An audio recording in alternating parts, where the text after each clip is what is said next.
Hello.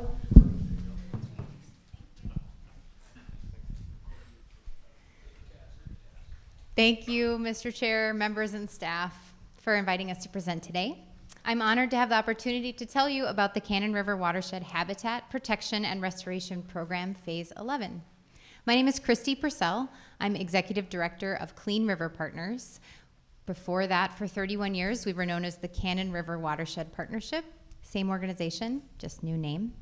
I'm joined by DJ Forbes, Project Manager, the Trust for Public Land, and Dr. Brad Gordon, Southern Minnesota Program Manager from Great River Greening. More than 1/3 of my home watershed, the Cannon River Watershed, was once wetland. Today, agriculture dominates the landscape, and what remains of the watershed's prairies, forests, and wetlands amounts to about 18% of the original biomes. Due to invasive species and past residential, industrial, and agricultural development, many of these important habitats are now impaired or degraded. However, there's still vast tracts of ecologically significant habitat worthy of protection. We continue to have an incredible land ethic among landowners in our watershed, and more people reach out to us regularly because folks in southeastern Minnesota are passionate about our very special corner of the state. The areas we're proposing continuing the collective protection and restoration efforts are within 1 hour's drive for more than half of Minnesotans. At this moment, access to outdoor space for 3.4 million Minnesotans is more important than ever. And inside the Cannon River watershed, there are not only several ecosystems and highly valuable habitat for a wide variety of wildlife, but these protected lands now afford quality hunting opportunities for waterfowl, deer, pheasant, and turkeys, as well as trout fishing to literally millions. Folks who might need a place to recharge in nature away from their city or suburb, or folks where I live in the agricultural heart of Minnesota who want to enjoy a landscape other than row crops. We're grateful for the previous support from the Outdoor Heritage Fund that has supported land protection and restoration in the Cannon River watershed. To date, we have protected 13 places, totaling more than 2,700 acres that were previously inaccessible to the general public. One unique aspect of this region is it is the only place in Minnesota and the world where a tiny flowering plant, the dwarf trout lily, grows. We have protected and restored buffers to this threatened habitat through the creation and ongoing restoration of trout lily WMA. Protecting, restoring, and enhancing diverse and resilient habitat benefits all Minnesotans. It keeps our air and water cleaner, helps to mitigate the impacts of climate change, and conserves the biological diversity that belongs to everyone. Public lands provide an opportunity for recreation and health to those who do not have access to private natural lands, whether that be for hunting, fishing, hiking, or other outdoor pursuits.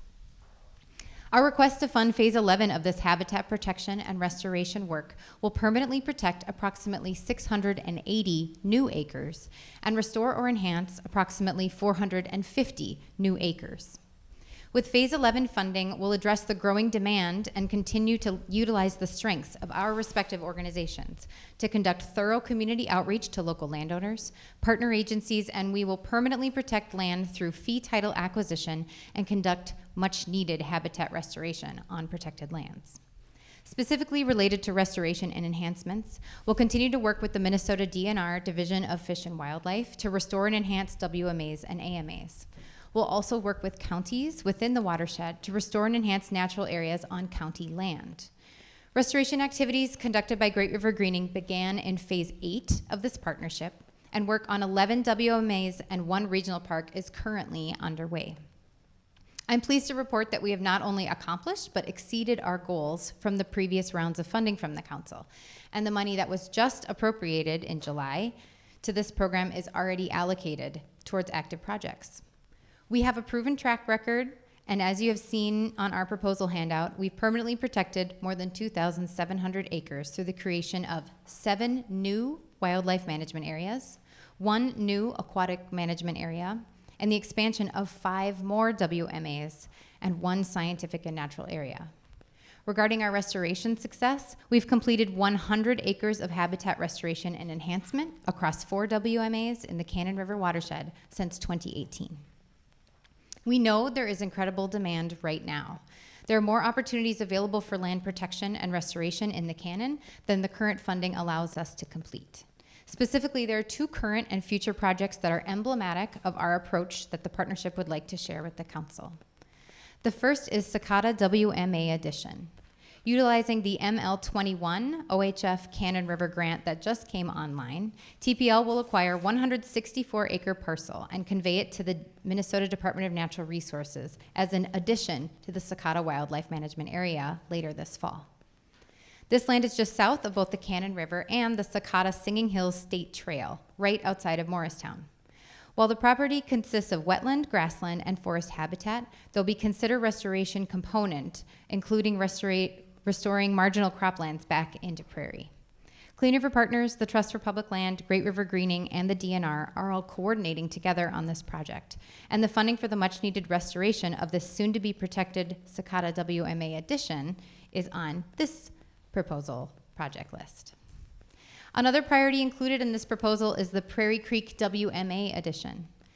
This will be an approximate 135-acre addition to the 460-acre Prairie Creek WMA that was protected by the Trust for Public Land using outdoor heritage funds back in 2013. Prairie Creek WMA is an absolute gem of native prairie habitat just 10 minutes outside of my town of Northfield. Recently, TPL has been working with a family who sold the original unit on a Phase 2 acquisition effort. The new 135-acre piece will square out the boundaries of the WMA, will protect additional existing native prairie habitat, and will provide an opportunity for future prairie restoration. The protection of this critical property is dependent upon receiving funds from the council as requested in this proposal. In closing, we are the only partnership specifically working to preserve and enhance the lands and natural areas in the Cannon River watershed. We know that degradation and loss of habitat can have a significantly negative impact on public investments, especially infrastructure, and diminish outdoor experiences. The Cannon River Watershed Habitat Protection and Restoration Program, Phase 11, delivers a means to continue to turn around habitat loss and degradation, and creates new and better opportunities for hunting, hiking, fishing, birding, and photography, just to name a few of the many activities available to literally millions of Minnesotans who will be able to recreate in the Cannon River watershed for decades and generations to come. Thank you. Great, thanks. Are there questions? Looks like you did a great job. Thanks very much. Thank you. Appreciate it.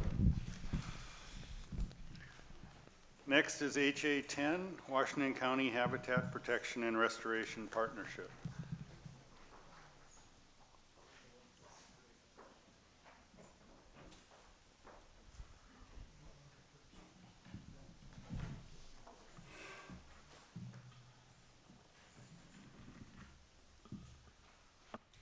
Hello, my name is Christina Geiger. I am the Associate Director of Land Protection at the Minnesota Land Trust.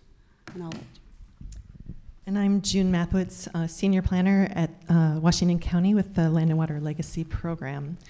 Good morning, Chair Hartwell and Commission members. Washington County is celebrating 20 years of land protection work this year. Aligned with the collective successes that we've had and our vision being made more expansive by these successes and the collective longing for a more habitable world for all, we are resolved to protect this place that is still home to so many, home to significant converging migratory bird paths, to trout at Valley Creek, to rare freshwater mussels in the St. Croix, and home to the Mississippi's mighty merging with creeks and rivers. It's also home to dragon and fireflies thriving at Browns Creek and some of the best wildlife habitat, fishing, hunting, and hiking spots in the metro. All are home and can still find a home in Washington County, and with your help, we hope to keep it that way. This is a new proposal before you, but the work and our partnership with you is not new. It is also not new with the efforts of the Minnesota Land Trust and others. Most recently, OHF has helped Washington County fund its first county conservation area on the Guanera property in May Township. OHF has also invested in land trust conservation easement work in the Valley Creek, Keystone Woods, and Silver Creek areas of the county. These projects received partnership support from the county's Land and Water Legacy Program and are now co-held conservation easements. We are also currently partnering to protect wilder forests. The county and MLT have built a solid track record of partnership over 10 years, but we know our efforts must expand, and quickly, so we're accelerating our efforts with the request before you. It doesn't take much looking to see the East Metro's waves of expansion quickly sweeping away old oak savanna, putting more species at risk, or whisking water off to faraway places. Here, landowners attuned to the rapid pace of development occurring around them are increasingly showing up at the County Land and Water Legacy Program's door to protect what they love and what they know their neighbors, friends, and visitors love about this area, about living, working, and playing in Washington County. Washington County, through its Land and Water Legacy Program that was mandated by county voters through a referendum, has completed now 34 land protection projects on more than 1,000 acres over the past 14 years with its partners. 8 of those projects were completed over the past year, with just as many actively underway this year. In grand total, and including the current projects underway, it is anticipated the county will have protected 2,000 acres over 21 years of work by the end of next year. Using the best available data and mapping, we have honed in on the 10,000 highest priority acres hosting ground and surface water areas surrounded by rare and imperiled plant and animal species, high-quality plant communities, and the highest levels of biodiversity. Metro residents tell us protecting natural areas is one of their highest priorities, and we know to do so results in high quality of life. But we don't think they're willing to wait another 60 to 80 years to protect the remaining 8,000. These investments are needed and sought now, and we know this is doable. To accomplish this proposal seeks to protect 560 more of these high priority acres and enhance 150 acres. The county's protection staffing has remained level for the past 20 years, and it's been stretched thin during this era of high landowner demand. So of necessity, this proposal includes county staffing, and all projects at Washington County are funded by partnerships with a range of organizations. This proposal asks for $6.1 million, and the county will provide grant administration and a land and water legacy program leverage of 30%. Plus, we're seeking landowner donation of easement value at about 10%. So this leverage will greatly magnify the impact and return on investment of OHF dollars. So while this is our first proposal, we do expect to be back. Washington County has an abundance of remaining metro area natural features and creatures, but only 7% of the county's lands are protected. We hope you'll agree this work needs to be fast-tracked to stay ahead of the metro's development curve, to create the kind of world people can and want to live in. So metro and county residents have made clear the kind of world they enjoy and want around them. So they voiced that in the 2040 comprehensive plans and ongoing surveys. They consistently choose keeping natural features intact and protecting wildlife, clean water, and healthy soils.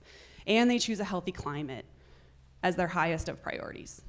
We can do that and more with strong continued investment and partnerships in Washington County. Thank you.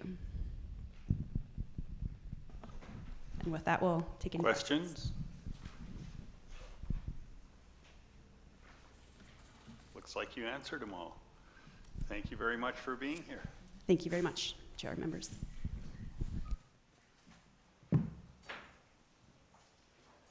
So next is HA 11, 2022 Metro Big Rivers Phase 12.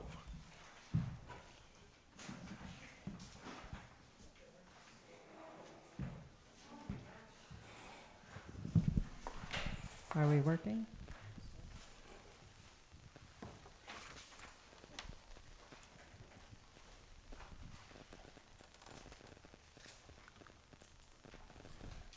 Thank you, Mr. Chairman and members of the council. We are always honored to be here, and thank you for the opportunity.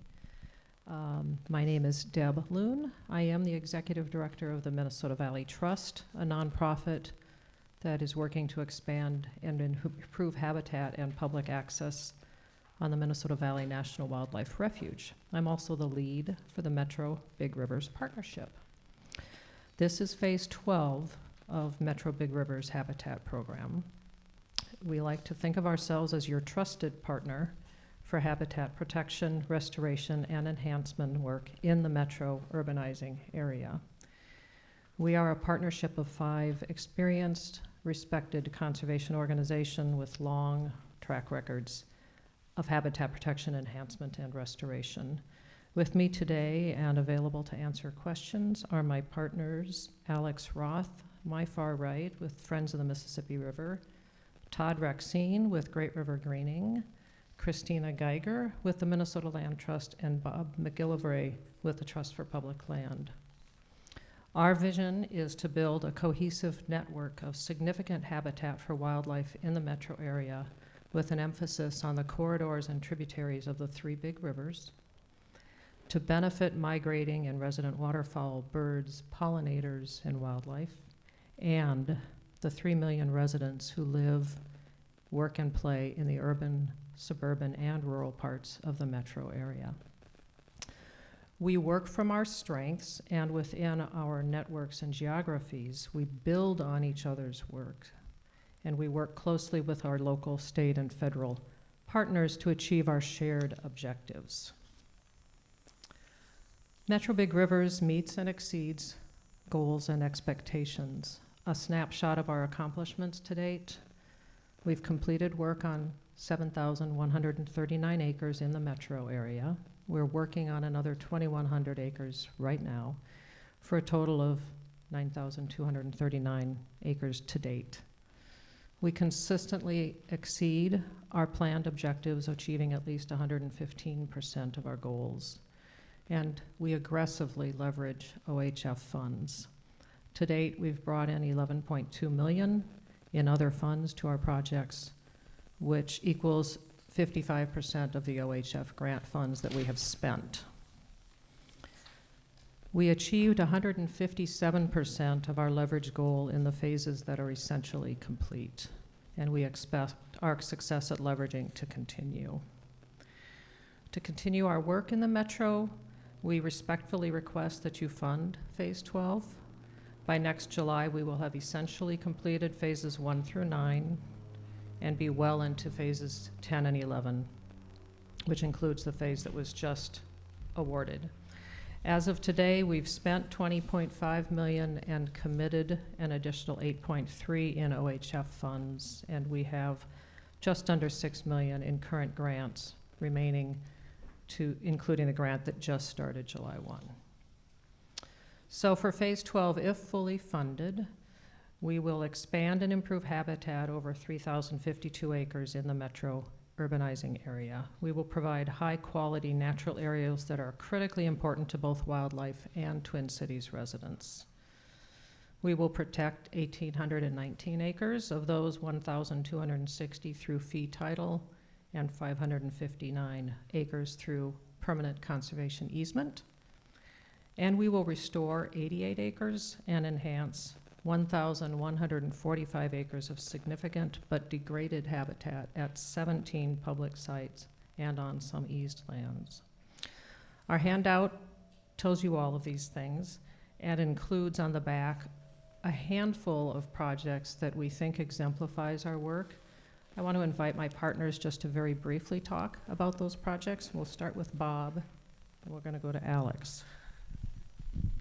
Yes, so we'll talk briefly about the William H. Holton Conservation Area. The Trust for Public Land acquired this land a number of years ago with 2 appropriations. It was 335 acres at the confluence of the Mississippi and Elk Rivers with over 7 miles of shoreline that provides some great habitat and also excellent opportunities for fishing, hunting waterfowl, turkey, and deer. And after the acquisition, we worked with the Friends of the Mississippi and other partners to develop a restoration and management plan, and thereafter there were substantial restoration opportunities that I'm going to have Friends of the Mississippi describe. Thank you, Mr. Chair, members. I appreciate the opportunity to tout one of our proud successes. As Bob mentioned, we have now restored almost 335 acres at the William H. Holton Conservation Area. That includes 180 acres of ag field and grassland conversion to diverse native prairie habitat, and over 100 acres of floodplain and upland forest enhancement through invasive species removal, seeding, and planting. So the site is now much more diverse than it was. It supports diverse populations of wildlife, including game and non-game species and species of greatest conservation need. And it's one of the premier fishing and hunting spots in Elk River and Sherburne County. Chair and members, Todd Rexing of the Great River Greening, and I just want to talk about one of the other projects that Greening has worked on with the city of St. Paul.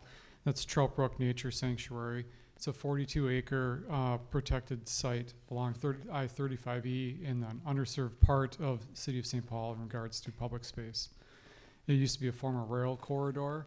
The trout brook that was there was put underground to accommodate the rail corridor. Part of the restoration was to daylight the creek and as well as restore the native habitat back to pre-settlement conditions, would be in prairie and savanna, as well as providing riparian buffers around some wetlands and around the creek itself. With this project, we also were able to bring additional funds to the project to get youth outdoors and to talk to them about ecology about the site, as well as the history of the site and how it's transformed to what it is now.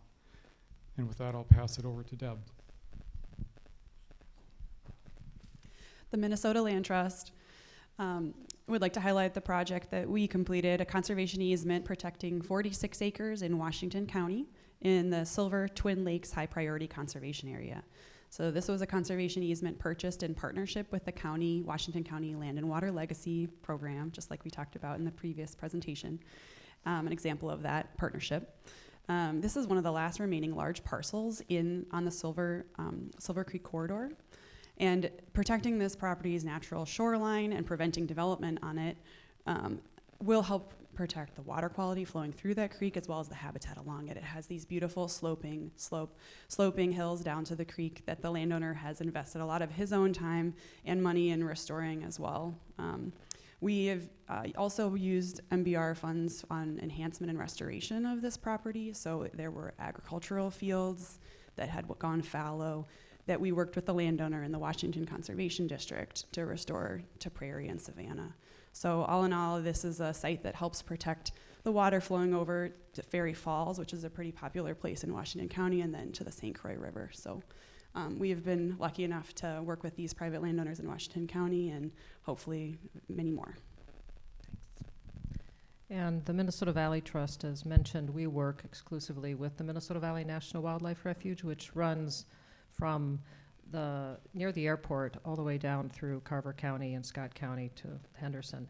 One of the premier things that we've been working on is finishing the Rapids Lake unit. And those of you that were on a tour a few years ago actually came out and saw that.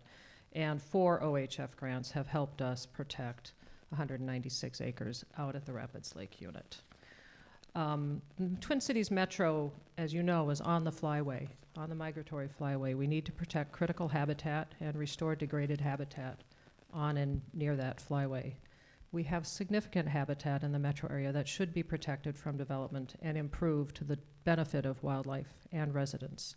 We need to introduce new and younger residents to outdoor and wildlife-based recreation in the metro, and we do that by making sure everyone has high-quality natural habitat and opportunities near them, including within the state's largest population center.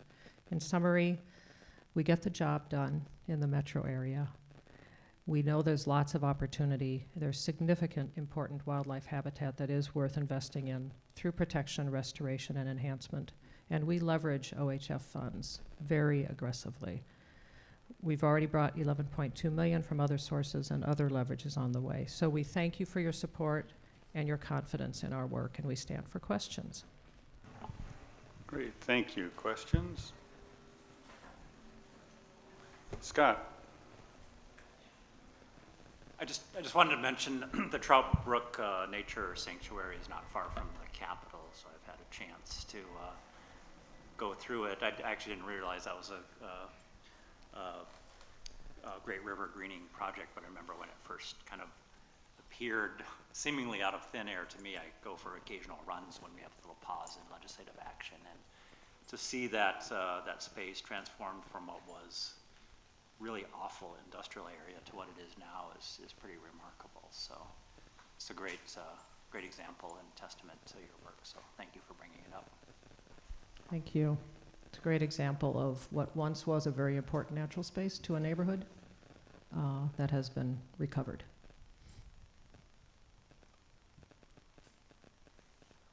Ron?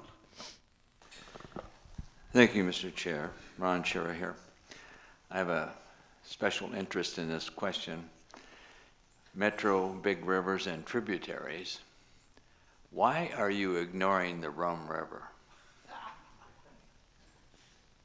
Who can help me with that? I don't That's work what in I that area. thought. No, sorry, Mr. Chair, I'm looking to see who can help me with that. Chair and members, we actually, Great River Greening is working with the city of Andover on several properties. We're working with on the current phase that just came online. We're going to be working with them at Strutman and Timberlake Park. We have worked with them at Martins Meadows, and we've also worked with the county up on at the Rum River Central Regional Park as well, right on the Rum River. I don't see any of this in your proposal. These are former projects or projects that are underway right now, Okay. previous phases. I would just say, as somebody who lives on the Rum, the river needs a lot of help. It's possibly more abused than some of the rivers you're working on, and I hope you would take a look at it. Anoka County is doing some things up there for bank stabilization, etc., but it is a huge project, and I'd love to see the Rum River listed one of these years. Thank you. It has been, Mr. Schera, and if you look at our map, which was provided with our original proposal, I think that would also, we have a map and I can send it to you that highlights completed and in progress and proposed projects. And just from the Minnesota Land Trust perspective, our metro area conservation plan calls out the Rum River as a priority, and that's what we use to help prioritize where we spend our MBR funding and other OHF funding. So it's on our list as well, but yeah, we'll talk about it next time. Noted. Other questions? Great, thank you very much Thank you so much. all coming.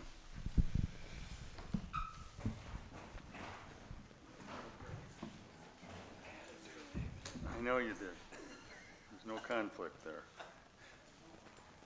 Next is HA 12, St. Croix Watershed Habitat Protection and Restoration, Phase 3.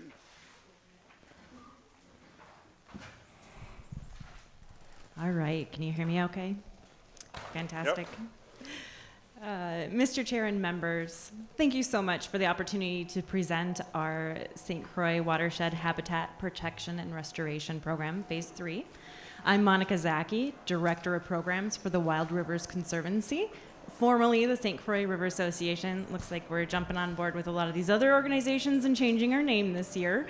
And I'm also the project manager for this program.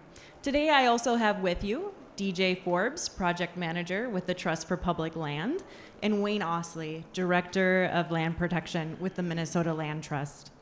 I'm excited to be here today to request funding for the third phase of the St. Croix Watershed Habitat Protection and Restoration Program. Phases 1 and 2 of the program is proving to be very successful, and we're ready for Phase 3. The program is a partnership between the Wild Rivers Conservancy, the Trust for Public Land, and the Minnesota Land Trust. For Phase 3, the Trust for Public Land will work to protect approximately 420 acres in fee, and Minnesota Land Trust will acquire approximately 900 acres in conservation easement. Wild Rivers Conservancy will continue as project manager and will be conducting landowner outreach. As the first federally designated wild and scenic river national park in our country, the St. Croix River and its watershed is a treasure to Minnesotans, one they can be proud of. The St. Croix River offers a truly wild experience within an hour drive of the Twin Cities metro area. and its clean flowing waters, richest of wildlife, including its globally significant mussel populations and wealth of public access and use, are worthy of protection. Just a real fun fact, this is one of my favorites about the St. Croix. We have over 41 different species of freshwater mussels, 5 of which are currently federally listed as threatened or endangered. And researchers also believe that all of the mussel species found in the St. Croix River today were also found in pre-European settlement. The federal protections over the St. Croix River only apply to a thin ribbon of land on either side of the riverway, approximately a quarter mile. Beyond that, upwards of 75% of its watershed is in private ownership, especially to the north in our expansive forest lands. And they're vulnerable to development, fragmentation, and conversion to higher intensity land uses. In 2019, our partnership received outdoor heritage funds to kick off one of the very first protection programs dedicated solely to the St. Croix River watershed. In July of this year, funds for phase 2 became available. Using existing data and management plans alongside GIS analysis, we have identified priority areas to focus efforts for conservation easements and fee title acquisition. Once we began landowner outreach in these areas, we quickly learned that Minnesotans in the St. Croix watershed are hungry for permanent protection options. With this being one of the first dedicated pools of funding for this work in the watershed, people have been waiting a long time for this opportunity, and their interest in the program shows it. As you can see on the first page of the handout that you have, funding from phase 1 of our program is almost entirely spent or committed, with double the amount of leverage that we originally anticipated. Additionally, we are expecting more than double our original goal of 750 acres protected, with over 1,700 acres of high-quality land protected. Our funding from phase 2 is showing early signs of being just as successful. As of today, we are well on our way, achieving approximately a third of our goal for acres protected. Half of our conservation easement funds for land protection are committed, and negotiations continue on the fee title side. As we continue with landowner outreach and partner outreach, we anticipate that interest in our program will only continue to grow. I would like to highlight just a couple projects that we are particularly excited about. The projects are outlined on the second page of your handout, if you would turn it over. One is an addition to the Changwatana State Forest in northern Chisago County. The Trust for Public Land has now protected 729 acres in fee just off the St. Croix River and adjacent to the Changwatana State Forest. This land will be conveyed to the Minnesota DNR Division of Forestry later this year. This large intact property has exceptional habitat qualities and will provide excellent outdoor recreation opportunities. Additionally, the Minnesota Land Trust is restoring 39 acres of prairie and wetland on the Rock Lake Odendall property in Pine County. That property was protected through a conservation easement in 2020. The restoration area has currently undergone seeding, prescribed fire, and the creation of 4 wetland basins. Projects like these capture the essence and purpose of the Outdoor Heritage Fund to protect and enhance wetlands, prairies, forests, and habitat for fish, game, and wildlife for the benefit of Minnesotans. To keep our momentum going, we are requesting an additional $6,658,700 in outdoor heritage funds to protect upwards of another 1,300 more acres of high-quality wildlife habitat. This funding is needed in the St. Croix watershed. We have priority lands identified, applications from landowners, and there is much more untapped potential. With that, I thank you for this opportunity to present in front of the council, and DJ, Wayne, and myself would be happy to answer any questions that you have.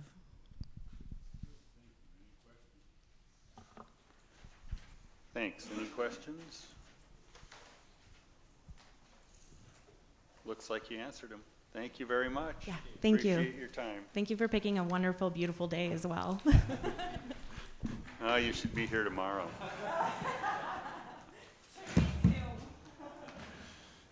Next Next is HA 13, Fisheries Habitat Protection on Strategic North Central Minnesota Lakes, Phase 8.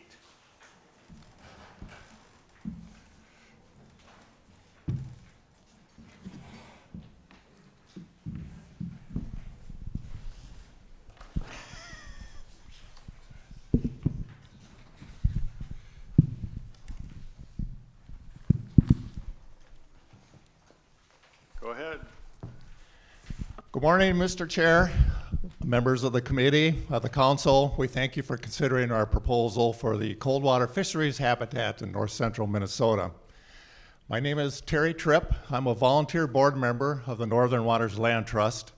I'm here with my colleagues, Bob Carls, also a volunteer member of the board of the Northern Waters Land Trust. On the end, we have Annie Knight. She is our grant manager and conservation specialist for Northern Waters Land Trust.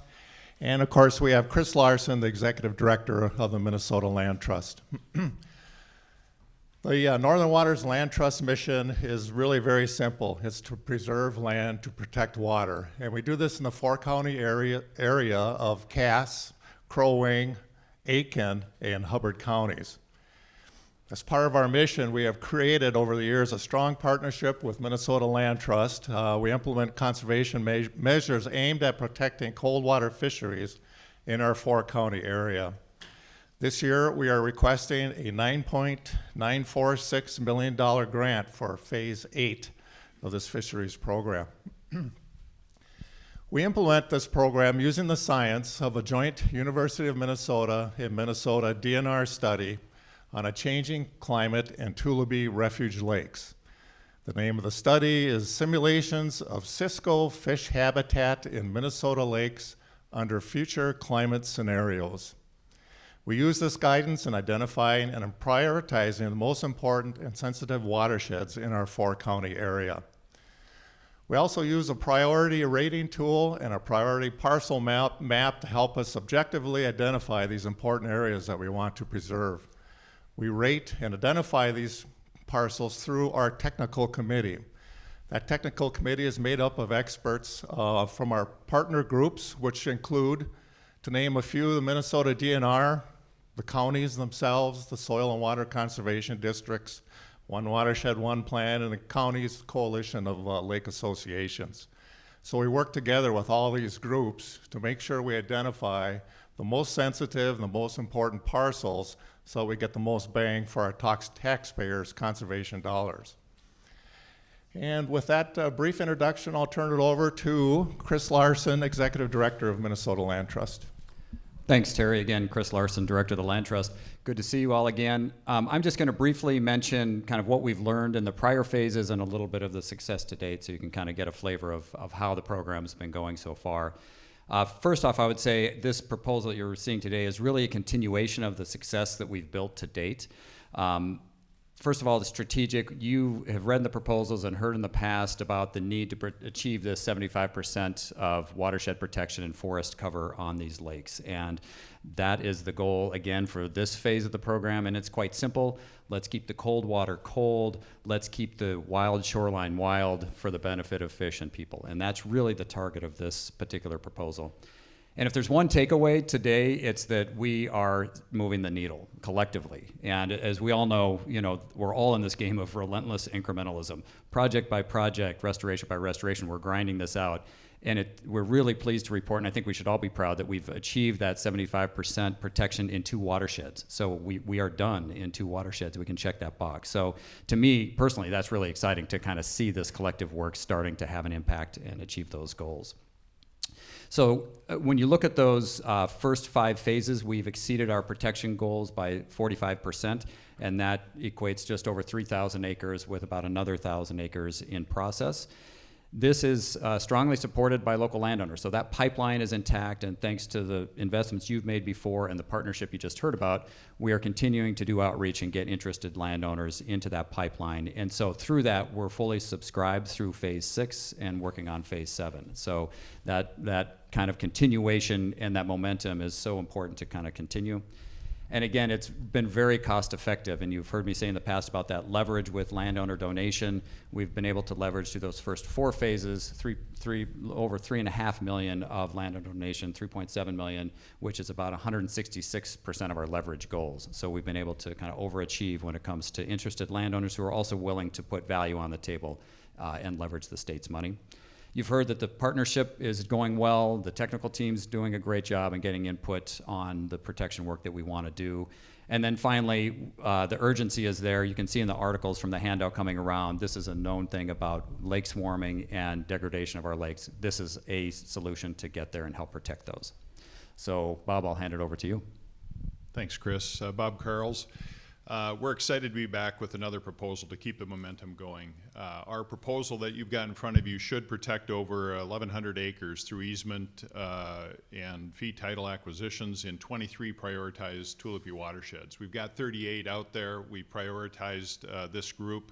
As you heard Chris say, we've achieved our goal on 2 of them, and we're going to continue working on progress on the remaining watersheds.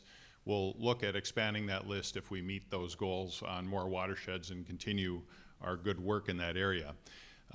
Chris also mentioned we have a strong pipeline of high-quality projects. I was on the phone yesterday with another landowner looking at either a donation of a conservation easement or acquisition of his property with a significant donation. We have a lot of uptake. Our outreach through the lake associations, the Coalition of County Lake Associations, has been really successful. And that outreach and making it relevant to those people in those local watersheds is really important. There are a lot of tangential benefits to what we're doing. It's good for the fish, but it's also good for the watersheds. We're creating additional capacity in wildlife management areas that open up larger areas for the public for hunting and bird watching and other activities. So there are other tangential benefits to what we're doing. I want to address an equity question. We've gone a long way in this area, but we've got a lot farther to go. There are several things that we've been looking at. One is increasing under our fee title acquisitions access to the parcels that we acquire for all people of all capacities. So the disabled and people who are subject to ADA issues need access to these parcels. We're actively working with one of our most recent purchases on making that property accessible through increasing woodland paths and designing them for accessibility for bird watching, for hunting, for fishing, for other things. And we're taking that into account. We're working with the Land Trust Alliance, a national organization, on educating ourselves and learning more about what steps we can take to make accessibility to these parcels part of what we're doing, because everybody deserves access to any of these public lands that come through fee title. We are working with one of our easements that we did recently was with a group called Camp Olson on a lake, and they were paid for the easement, the conservation easement that they got, but they're using that money to provide scholarships to needy and deserving students and young people who can then go to the camps that require some financial support. That's a tangential benefit. We're also seeking tribal input. We've done outreach to the Leech Lake Band because they're adjacent to our service area, and that's very important to us. We're going to continue doing that and working with all relevant stakeholders in our area. So with that, we'll pause and take questions. Great. Jamie? Jamie Becker-Finn. First, I want to thank you for calling them Tuolipy Refuge Lakes and not Cisco Lakes. And I appreciate your comment at the end about engaging with the tribes, because I think part of it is it's helpful for everybody because they have their own divisions of resource management. There are things that they know that can benefit our other organizations as well. And because it's included in this map that you gave us, I'm just, for instance, I don't know if folks are aware, we now have starry stonewort in Leech Lake. Steamboat Bay area of Leech Lake, which is really disappointing and really, has a lot of implications for a lot of the habitat in Leech Lake. So Clean Your Boats was glad to see an inspector on the way in today. But, I say that jokingly, but it does, so many of these projects, we're basically fixing things that people screwed up. And so, this is really, when it comes to AIS and protecting these lakes, a lot of the work that folks like you do can be undermined if people aren't careful, and then these lakes get taken over with some of these things. So thanks for the project. You know, it's always nice to see a map that you're very familiar with the lakes on it. So thank you for the project. Ashley? Thank you, Mr. Chair. Ashley Peters. So obviously, I understand the need to just keep the forests on the landscape and the purpose. You've done a very good job of describing how this benefits fisheries. I guess I'm curious just to hear a little bit more about that area that you're talking about is really key habitat, right, for golden-winged warblers, grouse, woodcock. But those species rely on very balanced forests. So I was hoping you could just say a little bit more about the management of the forest and how you're kind of ensuring the balance there. Perfect, Member Peters and Council. The lands that we acquire through fee title are being transferred either to DNR Forestry, Wildlife, or to the counties. And so we work closely with them in identifying parcels that they want, because we're not going to acquire something that no one wants. It has to be a parcel that is meaningful, and then looking at how it can be a sustainable forestry as well as a working forest. So right now we're working on the working forest aspect of it to allow that regeneration, both fire management, as we know, is all important, it's in the news today, but also looking at the wildlife management and the ecosystem in general on those properties. That's an integral part of every acquisition we do. It has to be taken into account before we get too far down the road on an acquisition. Thank you. And maybe I can address that on the easement side as well. With each conservation easement, we do a habitat management plan with the landowner, so it addresses the landowner goals, obviously the funding goals, and our goals. And many of those might have that kind of regime depending on what the goals of the landowner are. So there's opportunity. The biggest thing we want to know is what's the plan? You know, how is this going to impact the habitat, and how is it going to be there for the long haul? So that might help address that question.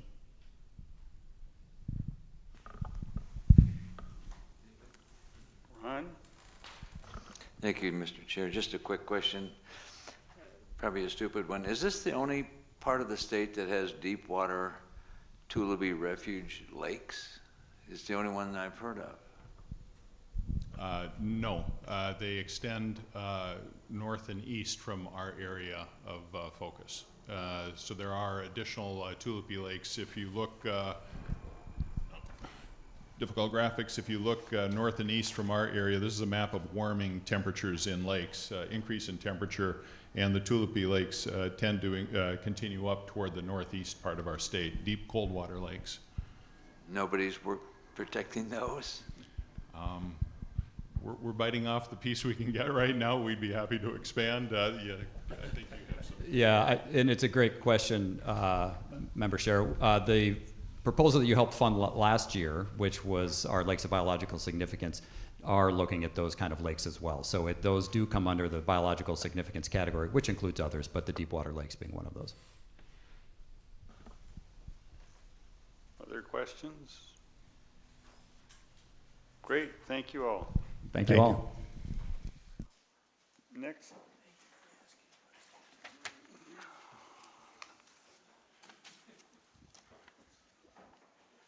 Next on the list is HA 14, Sauk River Watershed Habitat Protection and Restoration Phase 4.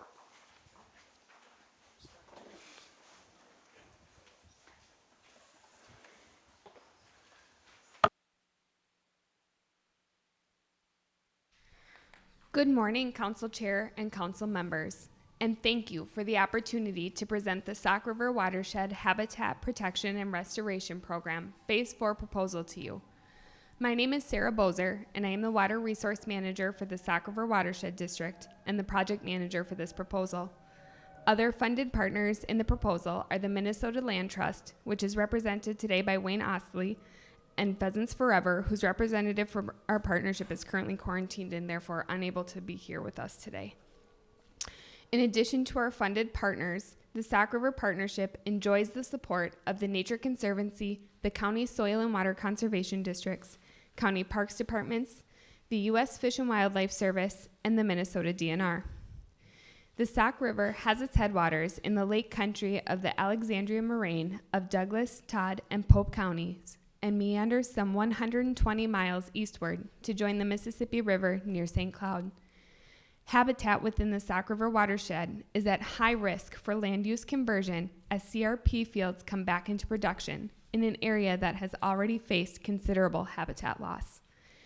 The Sauk River Watershed Habitat Protection and Restoration Program has as its goal the protection of remaining high-quality habitat and the restoration of degraded upland systems and restorable wetlands. The program will permanently increase the amount of habitat in Minnesota's prairie and forest prairie transition ecosystems. Our actions to protect and restore essential habitat within the watershed will also improve the water quality in the Sauk River. While this is not our primary focus, it is an important consideration as the city of St. Cloud pulls their drinking water from the Mississippi River just downstream of the Sauk River confluence. The partnership is currently working across 3 Outdoor Heritage Fund grants. Our program engages both land protection through conservation easement by the Minnesota Land Trust and in fee by Pheasants Forever, and habitat restoration led by the Watershed District. We have been highly successful in using these funds to effectively and efficiently produce results that matter in the watershed. Chair Hartwell and members, I'm Wayne Osley, Director of Land Protection with the Minnesota Land Trust. I'm going to talk a little bit about the impact of our achieved through the past 3 grants that we've received to date, as well as tee up the proposal and talk about the land protection piece of that equation before handing it back to Sarah. Through phase 1, our phase 1 grant, that's been in hand for 2 full years now, we've met our land protection goals while securing 388% of our leverage target. So we're pulling that in both through landowner donation of easement value, but also through the fee acquisition side of the equation and Pheasants Forever's work with their organization as well. 1 conservation easement remains to be completed in that grant, and we should be pretty close to closing that grant down in the next few months or so. In phase 2, we're halfway through meeting our land protection goals. The Land Trust is moving forward a full contingent or complement of active land protection projects that will meet our obligations for the grant. And additionally, the partners have already exceeded the leverage target that we had through that phase 2 grant. Most of our restoration funding in phases 1 and 2 has been committed to specific restoration projects, and the partners anticipate restoring more acres than originally proposed. Phase 3 came online in July, and partners, including the Land Trust, were already receiving applications for conservation easements and fee title acquisitions as well. Most of the restoration funding for phase 3 is committed to restoring a 60-acre wetland complex that Sarah will talk about in a little bit. We're seeing across the watershed as a whole increasing interest in our program of late. We've had, through our latest RFP, over 25 inquiries from landowners interested in our program. Word is spreading through targeted outreach through the soil water conservation districts, but also with the watershed district playing that role here. We had, which is quite remarkable, of those 25 inquiries, we had 9 contiguous landowners submit a proposal to us along the St. Croix River. And so that is about landowners reaching out, talking to landowners, and getting a group of folks together to submit a proposal. And I have not heard of something like this at that scale happen before, and it's quite remarkable. And so that is a group of landowners that we'll be pursuing now through our phase 2 grant. And some of those will be actually concluded on our phase 3 grant as well. The proposal, through this proposal, the Sauk River Watershed Program will protect 1,200 acres of targeted habitat and restore 74 acres of habitat. On the protection side of it, the Minnesota Land Trust will use its competitive market-based approach to procure conservation easements. We'll collaborate with local soil water conservation districts and partners such as the Sauk River Watershed District to assist in the expansion of the easement program through targeted outreach to landowners. As I mentioned, through our last RFP, we had considerable response from local landowners with the assistance of the watershed districts and the Sauk River Watershed District. We expect to increase that number by doing much more targeted outreach in the western portions of the watershed. And we have positioned ourselves to close out phases 1 and 2, and we're starting our work on phase 3 at this point. Pheasants Forever will continue to build on the success of their earlier phases of the partnership to protect and restore strategic parcels where there is landscape level need and partner interest to further stated goals. With this, I'll hand it back to Sarah. Thank you. The restoration component of the program for Phase 4 will be focusing on a restoration of a wetland complex in what was formerly known as Crooked Lake.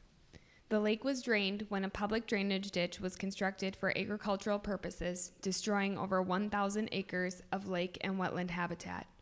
The restoration here focuses on portions of the Crooked Lake area that are currently protected under permanent easement to create 120 acres of wetland restoration adjacent to JD2, which flows into Lake Osakis.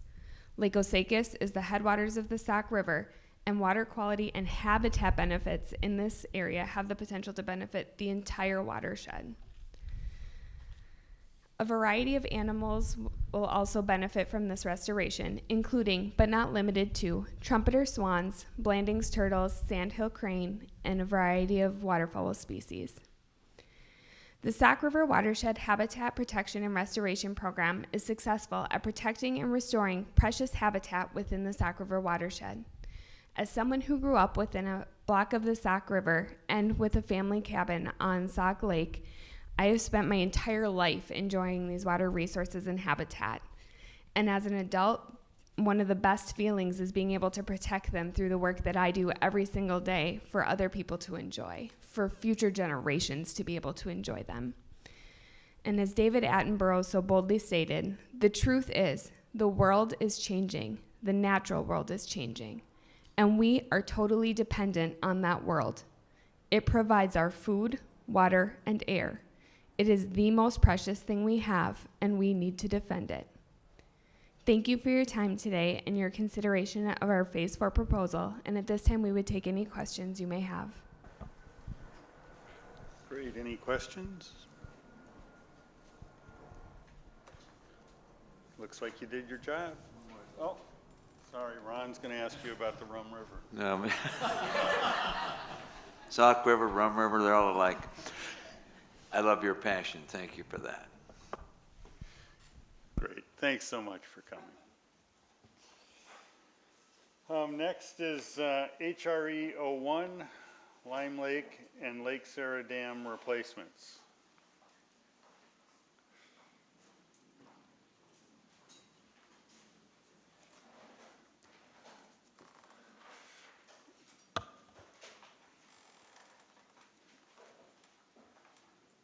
Morning.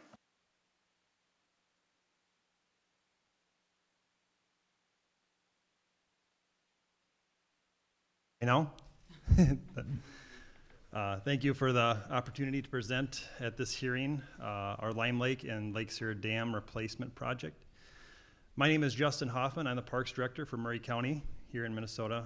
Murray County is located in the southwest part of the state. We are in part of the state where lakes and recreation fishing opportunities are more limited compared to the central and northern parts of the state.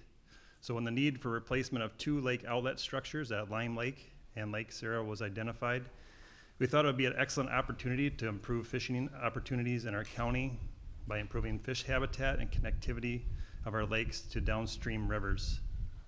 The existing dams currently prevent upstream migration of fish most years.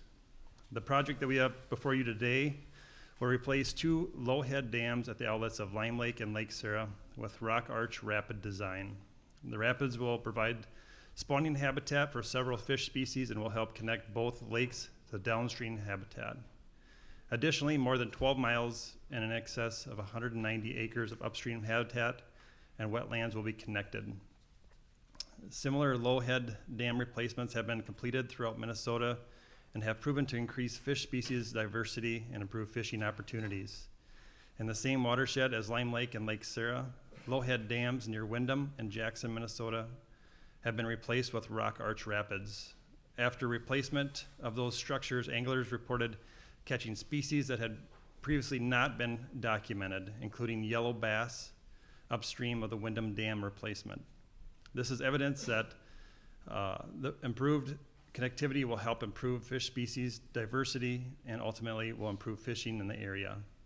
All of this information was highlighted in the proposal handout we submitted in May. The outlet for Lime Lake is within a county park where public has fishing access. Many anglers come to the park to fish from shore near the lake outlet. There's also an identified northern pike spawning run upstream of Lime Lake. Anglers' satisfaction and fish population will benefit from the proposed rock arch rapids at Lime Lake. Large stones will be incorporated into the rock arch rapids to provide flat platforms for fishing. We expect this project to greatly enhance fishing opportunities within Lime Lake County Park and upstream. Lake Sarah is a unique resource in the area because it contains walleye that naturally reproduce, unlike other lakes in southwest Minnesota. The Minnesota DNR Windham Area Fisheries Department has been actively trying to spread the genetics of the walleye strain through the region. Providing natural fish passage with the rock arch rapids will allow for the species to expand naturally. Lake Chautauqua downstream of Lake Sarah is one of the largest lakes in the region and is a large hub for recreational activities in the area. The improved fish passage at Lake Sarah will improve recreation at Lake Chautauqua because of the improved connectivity.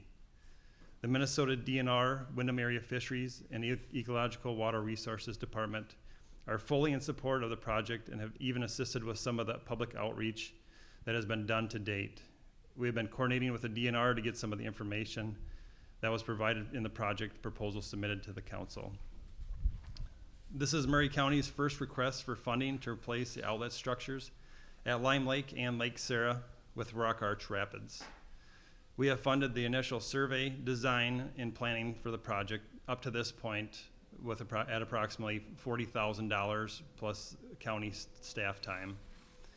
We have also been doing public outreach for the early stages of the project, which included hosting 2 public meetings, one for each dam replacement, and meeting with private landowners near Lake Sarah outlet. And the landowner is supportive of the project. Again, thank you, Chairman Hartwell and members, for this opportunity to provide you with additional information about our project. My name is Jean Christoffels, and I am the Zoning and Environmental Administrator for Murray County. As a smaller rural community or county, Murray County has a limited ability to raise the necessary funds to replace these dams and maintain areas for public recreation, including fishing opportunities. The Murray County Board of Commissioners understands and appreciates the benefits of having areas not only for the citizens of the county, but also for visitors to enjoy the outdoors for fishing, bird watching, camping, etc. With the majority of the lands adjacent to public waters in the county under private ownership, Murray County knows that it is important to protect and maintain public areas, which is why they set aside monies for a few years and were able to finally fund the initial part of this, which was the development phase. With the limited public land for fishing, it is important that the county protect, replace, and enhance those public lands, especially to alleviate recreational pressures that are felt on the more popular lakes in the county, such as Lake Chautauqua. Through camper surveys that the county receives from outdoor enthusiasts, many comments relate to the improvements made and continue to encourage the county to enhance the park so that it is available for future generations. Murray County wants to improve fishing opportunities, improve the connectivity throughout the watershed, and increase fish diversity and overall fish habitat so that it is available for all Murray County residents and visitors. Overwhelmingly, the project will enhance the fish habitat, but one of the other benefits will be a pollinator-friendly habitat. Through Murray County regulations, projects such as this also carry with it a requirement on the county side for native vegetative buffers, which, depending on varieties and species planted, will not only beautify the surrounding area, but also create a pollinator-friendly habitat. So in summary, Murray County has a vested interest in this proposal, not only in time, but fiscally, and has been making improvements over the years to its county parks. All of our parks have seen increased usage from not only its residents, but also from neighboring cities, counties, and states. We have all seen what happened this past year and how more and more people are spending their time locally outdoors and with their families. Murray County wants to provide areas for our residents to take their children and grandchildren fishing and other outdoor recreational activities for years to come. We thank you again for the opportunity, and at this time we would welcome any questions from the council. Mark? Thank you, Mr. Chair. Mark Holston.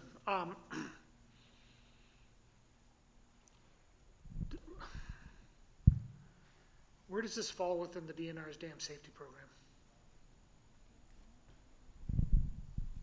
As far as Replacement. the Lime Lake Dam is in the top 10 of the dam safety repair list. Yeah. Yep. And the Lake Sarah one is not on the list currently.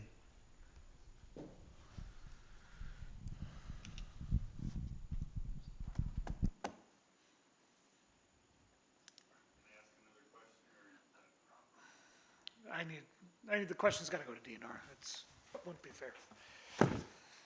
Other questions? Ron? Thank you, Chair. This is not about the room. I fished Lake Sarah last year, and it's a beautiful asset to your Murray County, and I won't tell you how many walleyes I caught because I don't want anybody here to know. But it's a good walleye lake. So I understand somewhat what's going on here, but I got to tell you, I'm really disappointed that you say Murray County is very concerned about all this, but they couldn't find one nickel for this project. And I go, it always helps me if I see local people, organizations chipping in something that tells you that the local people find this is important. And you're not just here with your hand out. Do you understand what I'm saying? So it's more of a speech, I guess, but it would be nice if Murray County could come up with something here. Mr. Chair, I guess the county has put approximately $40,000, to start this project with the engineering designs and stuff like that. I don't know if that was reflected in this. Yeah, I mentioned that earlier. But in this, what I'm looking at. Oh, okay. Wasn't there? Was it? Or did I miss it? I don't recall. Okay. Yeah. Tom? Thank you, Mr. Chair. Tom Saxon. And following up on Mark's question, so if you're in the top 10, how many years down the line are you usually? Could be a long way. Yeah. Could be tomorrow. Could be 10 years. Yeah. Okay. He won't know that.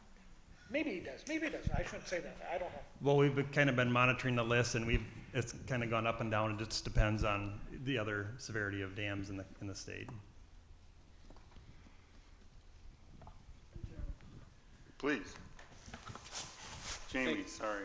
Thank you, Mr. Chair. But just an observation and a compliment to the presenters. If you look through the lists, we see phase 9, 10, 11, 12. It takes a lot, it seems, to get new projects to this group. So I want to commend you for coming and for attempting to connect with the resources available here. It's a big task and maybe alludes to some of the difficulties and obstacles that I hope that we might be able to smooth out for counties and organizations around the state. So thank you for coming and putting your county out there and sharing the need that your community is facing. Thank you. Thank you, Mr. Chair. Jamie Becker-Finn. And I think this relates to the questions about the dam. And, you know, I know off the bat when I was reading this proposal, you know, it's how does replace it? It's a lot of money to replace a dam, which is a thing, you know, sort of what my point earlier about, you know, these are things that people chose to do, and now we're gonna spend, you know, potentially a lot of money on it. And so I think my concerns, and this has nothing to do with whether your intentions are good or whether this is a good project, but just is this the best use of outdoor heritage funds and the restoration and enhancement work, because the direct replacement of the dam doesn't necessarily automatically result in those restoration pieces. So you know, just to sort of voice my concern in that, you know, if you look at the intent with when the Outdoor Heritage Fund was set up and what's typically funded, I'm, you know, not necessarily saying yes or no either way, but I think that's I would guess that's one of the reasons that this was the lowest ranked project on here. And so maybe, you know, and sort of to Representative Heinzman's point, you know, if we end up not funding this, to sort of know that there might be ways to craft it in a way that is getting more at the intent of what we're trying to do with these funds. So I totally am supportive of what you're trying to do. I'm just questioning whether it's exactly how Outdoor Heritage Fund dollars are meant to be spent, because it's kind of a narrow strike zone. So thank you. Mr. Chair. Yep. Thank you, Mr. Chair. Just following up, just to clarify my comment. My comment was to this group, we should be working harder to make sure when projects come that aren't phase 11, that it's taken seriously. And it's a good project. I think that around the state we see a need for improvements in infrastructure that benefits fish and other wildlife. And so that is a compliment to the presenter and shouldn't be an obstacle. Ron? This is just a comment. Dams have made this council wrestle, get our underwear in a knot for years. In some cases, I remember if the dam wasn't fixed, it was about ready to go, and so was the lake. And there would be all the fish habitat and everything related to it gone as well. So I think we have to think about just because a dam replacement doesn't necessarily mean it's a bad way to use our money. It also could be a waste of money, but they want 1.4 million. That's almost peanuts today. And so I'm fully funding this just because I know Murray County and the value, you know, is very precious what you have. And but that doesn't say I'm in favor of every dam replacement, damn it. So there you go.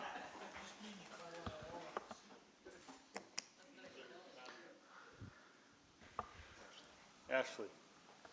Thank you, Mr. Chair.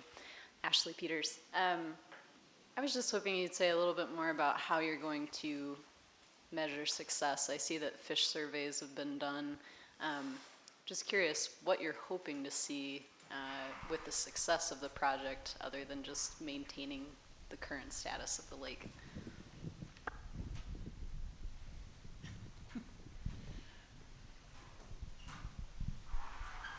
I guess we're hoping, you know, that it's going to increase the varieties of fish coming into the lakes and hopefully spread on to Lake Chetek, bringing in more people to our community, to our, you know, to support our county, I guess. Go ahead. Mr. Chair and members, just call your attention to it. In the proposal on pages 4 and 5, it does have within their actions for maintaining objective outcomes that there will be 1 year after the project completion, DNR will be doing a fish survey, as well as 5 years after and 10 years after. So. Any other questions? All right, thank you very much. Thank you. Appreciate you making the trip.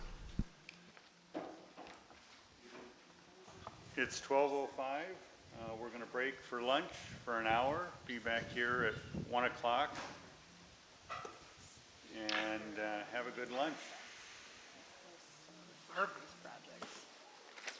Mark, we need the dam safety list and projected dollars